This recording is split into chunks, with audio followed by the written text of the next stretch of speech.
गुलशन हदीद link road विकलाहां जहरशानी हलास कुता जहरशानी कनोका national highway link road लस traffic के वास्ता पच कुतर जहरशानी कनोका जतगी टेंट हम गिर कुतर।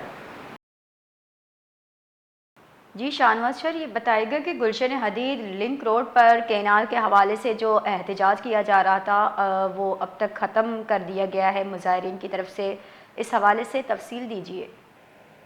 जी, ये CCCI का इजलास जो था केनाल मंसूबे के हवाले से, उस पर मरकजी धरना जो है आमिर वड़ाइच की क़यादत में उन्होंने ये ऐलान किया है कि सिंध भर में जो दीगर मकामात पर धरने दिए हुए थे वो मंसूख किए जाते हैं।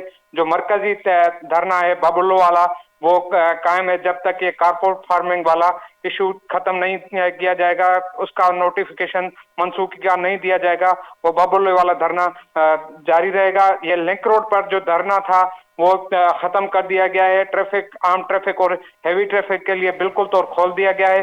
अभी यहाँ से कोई धरना नहीं है। यहाँ पर ट्रैफिक, हैवी ट्रैफिक और जो छोटी गाड़ियां की आमदोरफ्त है वो जारी है। जी जी बहुत बहुत शुक्रिया।